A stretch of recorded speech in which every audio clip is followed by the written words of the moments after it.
Good morning, good afternoon, good evening. Welcome to Late Night Learning. I'm your host, Dr. Anthony Palomba. Now, today we're going to be talking about media economics. Now, I know some of you might cringe at the term economics, but in this lecture, economics really does play a fundamental role in better understanding media, and in particular, firm behavior, what a monopoly is, what an oligopoly is, what perfect competition is, and perhaps also looking at not just the structure of a particular marketplace, but how the marketplace evolves.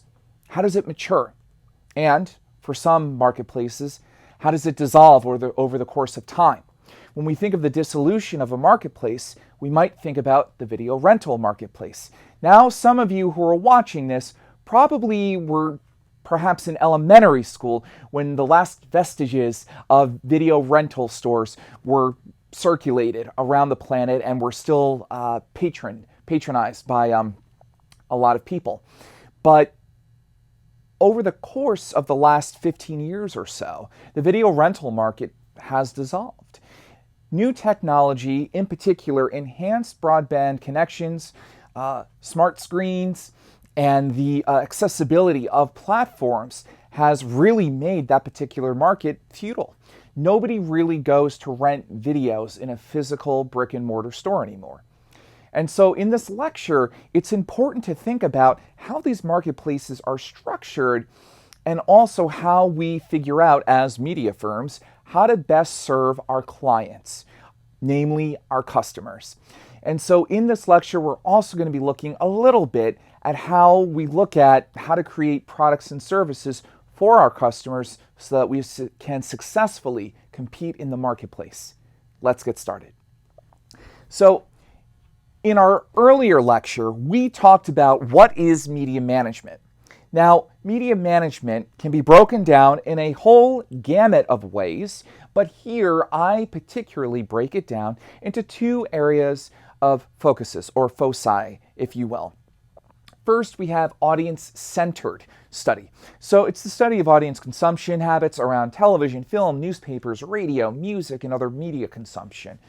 But a lot of media management research also looks at organization-centered studies. This is the study of media organizations, the study of media labor, media finance, could be even media branding, fluctuations in the marketplace, as well as supply and demand at an aggregate macro level.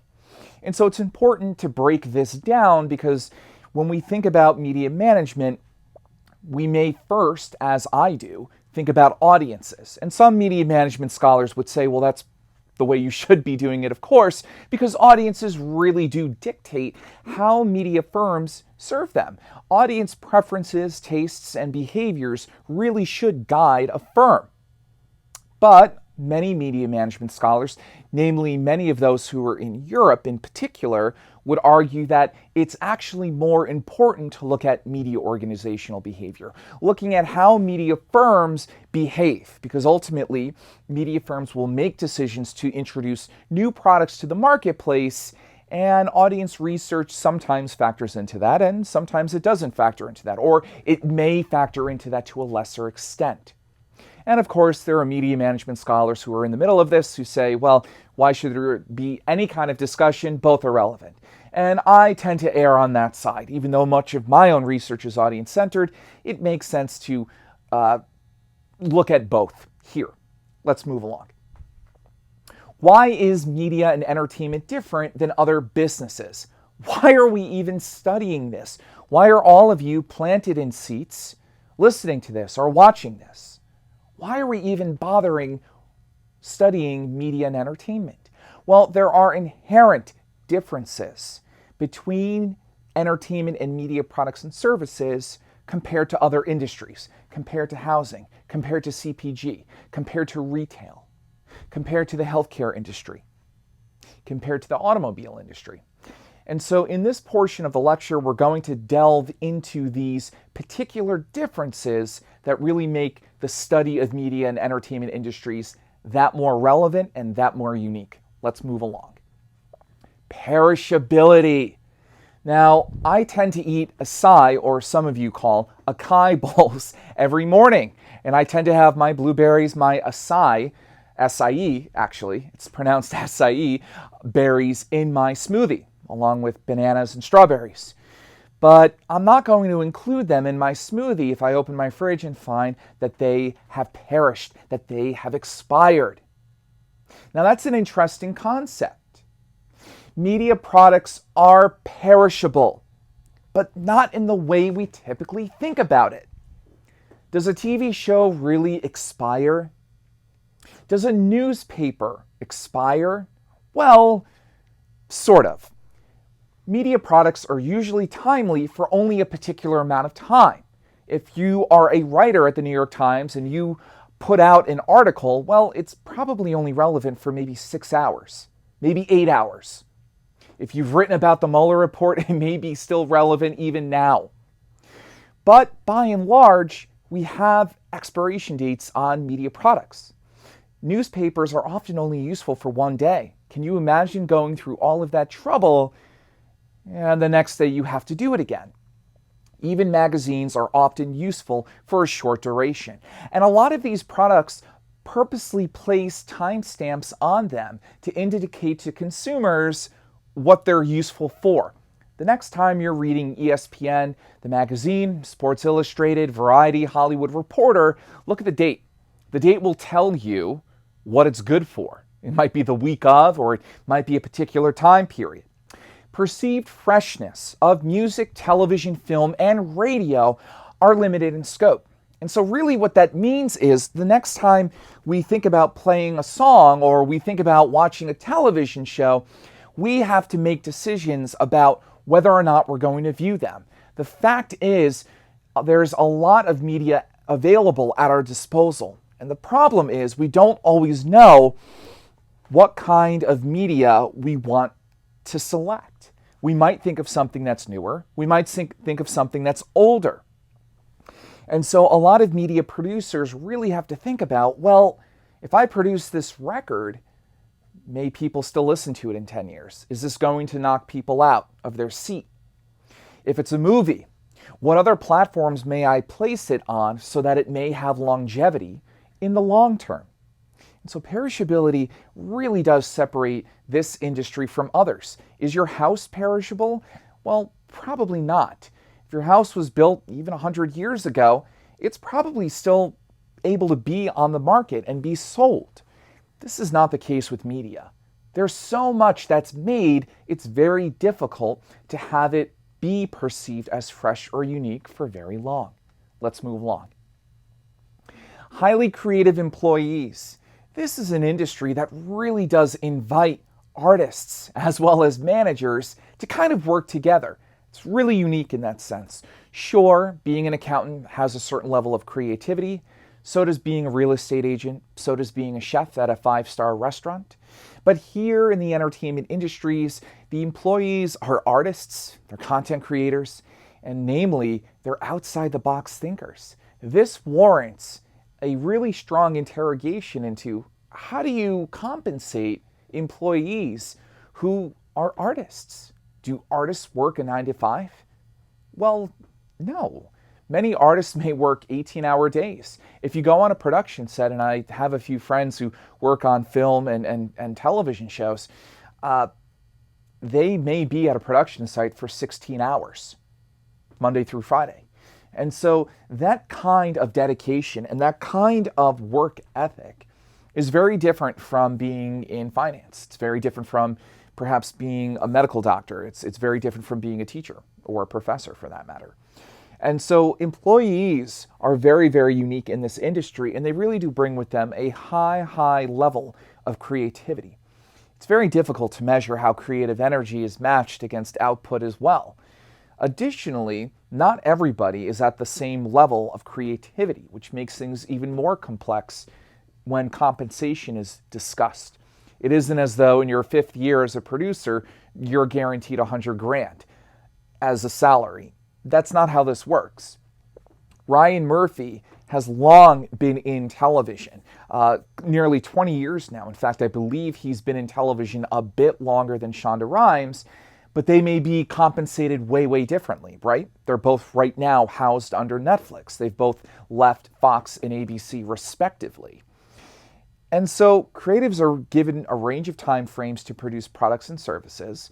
But, as Ryan Murphy and Shonda Rhimes and J.J. Abrams and Steven Spielberg work on projects, they're artists. And so they get to decide what projects they want to work on, how they want to work on them, and the overall structure. And so media and entertainment industries are dependent on highly creative thinkers and people who introduce fresh new media consistently.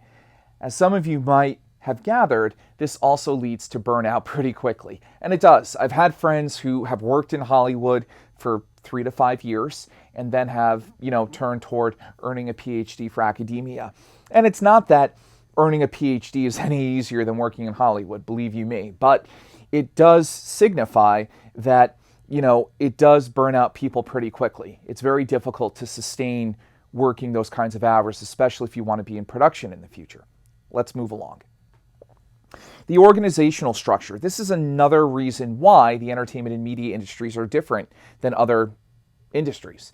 A retail store may be open till 8 o'clock, but notoriously on the show Friends, people were at the set until midnight or 1 a.m., starting from about 8 a.m. to about 1 a.m. and then, doing it again the next day. And so a lot of TV sets don't have set hours. It's when you get the shot, right? It's when you get the amount of shots necessary to move along in filming or taping the particular script. So employees may work unstructured hours. Management versus creatives is very interesting. Those of you who have watched the NBC show 30 Rock may conjure up images of Liz Lemon and Alec Baldwin's character, who is currently escaping me at the moment. But that show is a really nice microcosm of the behavior and really the discussions between creatives and management, albeit in a funny way, but nevertheless really highlighting the difficulties. A creative may say, well, we don't need a horse for this comedy sketch, we really need a llama. You as the manager might talk to the line producer. The line producer is someone who looks at all of the finances necessary to execute a particular shot and say, can we afford a llama? Would a horse suffice this comedic sketch? And that's just one example of what may be discussed here, right? Do we need this particular shooting location? Can we get something cheaper? Do we really need this particular shot? Do we need this software really to create the video game that we're aiming for because we have an older version of it? And so ultimately, how do you manage creativity and how do you manage artists? And there are a lot of books on this particular subject. It is not an easy one. It does involve a lot of flexibility. It does involve making decisions, prioritizing finances where you can agree on fixed costs. You can agree on costs that will not budge. And then you may have some variability in your cost structures. And you may have to be flexible on, if your team needs another day or so to shoot something. And so you kind of have to budget all of that in as you're coming up with a budget proposal to shoot the next Jurassic Park, let's say. Employees of varied backgrounds must collaborate and work together. This is true.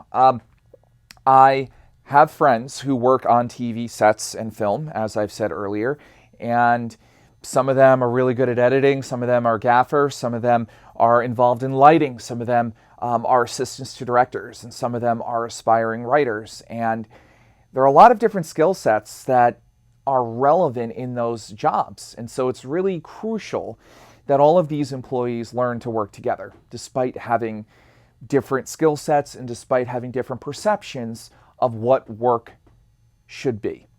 Let's move along. And finally, the importance of media. This really does separate media and entertainment from everything else. Media is everywhere. We're very, very lucky, as of this recording, to live in New York and to be right by New York City. Media is everywhere. People take out their smartphones, watch television, watch movies, listen to radio ads. Media is ubiquitous. Media is everywhere. And it's inescapable, really, at this juncture in human history. Media is relied upon to convey advertisements and to convey thoughts and to convey opinions and to convey news. Media is also influential. Those of you who do not think that you are influenced by media and you know who you're going to vote for in the U.S. presidential election in 2020 are sorely mistaken. Study after study has illustrated that we are heavily influenced by media in our perceptions of politicians, in our perceptions of political campaigns, I myself included in that. And so media is heavily, heavily influential in everything that we do. I can remember growing up, before I elected to get involved in entertainment study, that I wanted to be a prosecutor. And I think part of the reason why was I was an avid fan of Law and Order, aside from majoring pre-law in political science and history. And so I was influenced by Law and Order down a particular career route. And finally, media is entertainment. We all, as human beings, look for entertainment. Since Greeks put on theater in ancient Athens and had lively debates and discussions at the Acropolis, entertainment really has been at the fulcrum of the human experience. You know, if we study other animals and if we study other behaviors that they may have, not all species of animals entertain themselves. It's just not something that you're thinking about when a lion or a tiger or some other predator is chasing you. But us as humans have an innate, inherent need for entertainment. We look for breaks, we look for opportunities to reflect, and we look for ways to grow and to learn. And entertainment really does help us achieve all of those goals. Let's move along. The blurred lines across traditional media. That's interesting. There aren't really blurred lines between new houses and old houses. Either you have an old house or you have a newly constructed house, right? Certainly you can do renovations to houses. Certainly there are exceptions with that. But by and large, you either have an older house or you may have a newer house. You may have an older car, you may have a newer car. And similar to the retail industry, sure, there are exceptions to that. Sure, your uncle has retrofitted that 75 Corvette that he's been driving down Jones Beach with. But by and large, we really don't have as much crossover, let's say, as in media and entertainment, although food comes to mind as a place in which there's tons of crossover. Filmmakers seek to emulate video game experience in their films.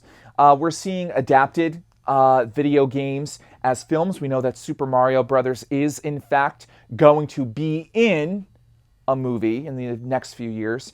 Illumination Studios and NBC Comcast are behind that, so please look out for that.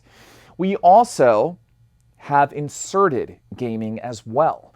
If any of you have seen Ready Player One, which came out about 1.5 years ago from this recording, maybe 2 years, that was a movie that implicated its characters in a virtual world. And so audiences felt as though they were in virtual reality, that they were in a video game, so to speak. Additionally, if we look at video games lately, I'm thinking of Red Dead Redemption, that particular series. I'm thinking of Grand Theft Auto, that particular series. Video games are seeking to emulate films in their storylines. They are very much interested in cinematography at a level that is very much parallel to filmmaking. And as you may guess, a lot of filmmakers go into making video games because a lot of the same skills are now transferable as video games become more heightened in drama and in appeal. Television channels rely on social media as well to boost engagement among audiences. And really, one of the channels that was really at the forefront of this movement was Bravo. Those of you who might be ardent Bravo viewers, you might remember about a decade ago, Bravo really started pushing Twitter and Facebook and a whole gamut of other social media tools on their website, and even started making references with hashtags and other things in order to get audience engagement. And now that has spread all over the place, but Bravo really was one of the first channels to really push that along as a way in which to find engagement. And so the blurring of these lines are incredible. And it really does speak to how exciting it is to be involved in entertainment and media. When I am able to consult with a client, be it in television or be it in gaming, a lot of the same questions are asked between both mediums, because ultimately people are wondering the same kinds of questions because a much more leveled playing field is being created given the amount of technology that's available to everyone at low cost and technology that's intuitive. Right now, it's really easy to figure out how to film a TV show. I mean, anybody can do it right now. You have a smartphone, it's easy to film. Increasingly, with video games like Mario Maker, it's becoming easier and easier to make a video game. And so when we have this kind of leveling of the playing field, so to speak, we have new questions we have to ask about the relationship between traditional and new media. Let's move along. Preference, externalities, specificity of media markets. How do you serve your audience? So now we're kind of shifting away from what makes media and entertainment unique, and now we are also looking at how do we serve our audiences. So when we think of preference externalities, we're thinking about how our consumers have preferences. And as this lady at this particular food truck, if you will, or food stand will attest, serving audiences is very, very difficult, especially when you're hoping a bunch of people will like the same thing. And as we can see with this lady in the photograph, she has a few dishes it seems like she's working on. As a media manager, you will also have a few dishes you'll be working on and hoping that a bunch of people will like. First, media usually has high fixed costs. A fixed cost is a cost that is fixed. There is no variability. You cannot avoid paying it. And so to rent a set at ABC, let's say, for one day, it may very well be $40,000 or $50,000 or maybe even $100,000. And so that fixed cost is a cost that will not vary, that will exist every time you engage it. And so every time you approach ABC or NBC or any kind of TV studio and say, listen, I need to rent out your equipment or your studio to film, the Office reunion, you do have to face these costs. A market is served if a firm can earn enough net revenue. Now, net revenue is different from gross revenue. I might gross $1 million at the box office. That money is untouched by taxes, debt, costs, anything else that I'm facing. Net revenue is what I leave with. And so you want to think about net versus gross anytime you're looking at a financial statement. And granted, there are exceptions. There are different rules and obligations that you might have in gaming that you may not have in film, that you may have in television as well. But it's important to think about the bottom line, which usually is the net revenue. Especially if it also includes your liabilities. Liabilities are costs, debts, other things that you are liable for, of course. And so it's important to really think about your net revenue here. This is dependent on reaching consumers and maintaining base. And so your consumer base is your tribe. They are the people who follow you. And it is crucial that you serve them as this woman is serving customers. And so you need to be guided through thinking, what does my customer want? That's an interesting proposition. That's a very difficult thing to consider as well. When we think about customers and when we think about changing preferences, things change all the time. Go ahead, look at Comedy Central. Look at what's put out with time appointment viewing, and then look at what's in its queue if you look at the app. There's a lot of different content out there for a lot of different people, even on Comedy Central. But how do we know what people want? How do we know it's going to work? How do we know that we'll keep them? These are issues that plague every media manager of every waking hour, of every working day. And so these are some things to consider as media managers. It's very difficult to serve an audience because things are constantly changing. But some conglomerates have had some solutions that have worked for a period of time. Now recently, Viacom and CBS elected to merge back together after about a decade of being apart. Viacom is a very interesting media conglomerate, and Viacom has done this kind of cradle to grave, if you will, approach in securing consumers. If we think of Nick Jr., which is a channel that is subsumed under the Viacom name, Nick Jr. likely gives content to toddlers, maybe up through ages 8 or 9. And then you can kind of segue over to Nickelodeon, which probably serves children between the ages of maybe 5, maybe 7, all the way through about 13, 14, maybe.